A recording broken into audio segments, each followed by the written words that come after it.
Hello and welcome to my channel. I know that most of the time I review about fountain pen related things, but today I'm going to show you another side hobby of mine, which is baking and cooking. As you can see, I'm making a moist banana muffin, and in this clip I'm going to show you how I make this banana muffin.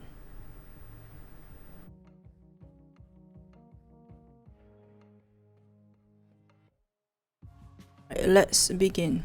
We start out with a banana.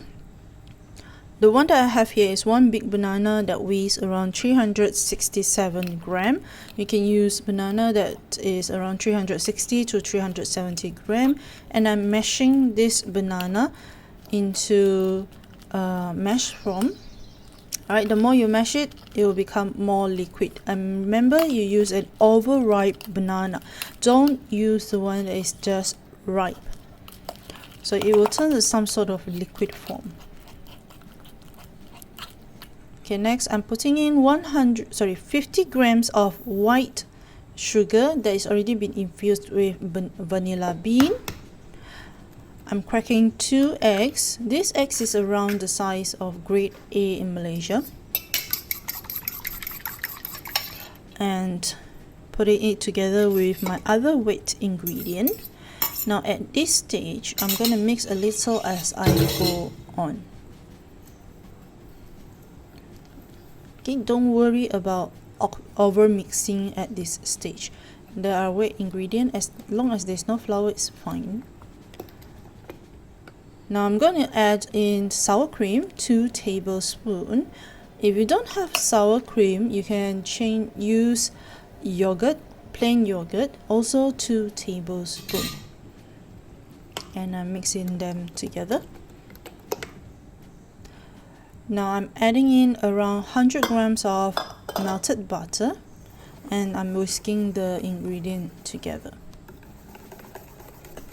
You see that I'm mixing a lot, so don't worry, it is still okay. Next, prepare your dry ingredient. I'm using 300 grams of all-purpose white flour, 1 teaspoon of baking soda, 1 teaspoon of baking powder, 1 teaspoon of salt. Now I'm sifting them through this sieve. So any lumps that you see, if you cannot get it through, then discard them. I'm doing this in batches.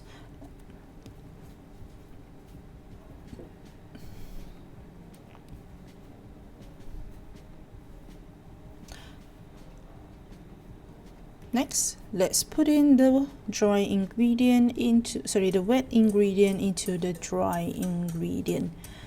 Now remember, this is the stage that you don't over mix. Use your spatula, slowly fold it over.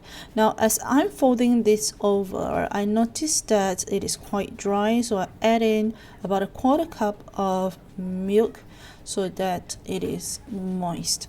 You don't worry about getting this moist. I'm using cupcake liner. So if you have a muffin tin, you can either use muffin liner, or you can coat them with butter so that they don't stick to the muffin pan. I make about 12 of them in this batch. Don't overfill them. Banging it all on the table so that I can get the air bubble out. Putting them into a preheated oven, 180 degrees, about 20 to 25 minutes. At the 20-minute marks, check your muffin, see if it's cooked by putting the skewer in. If it comes out clean, then you know it is done. If it's not done, then check it every 2 minutes or so. Now let's bring this to the table and let it cool down. If you have it in your muffin tin, cool it down for around 10 minutes, then remove them from the muffin tin. Now let's open one up. It's nicely brown, a little bit spongy, and it breaks easily. and for me it smells divine. Alright, so I hope you enjoy my recipe and I'll see you again next time. Bye bye.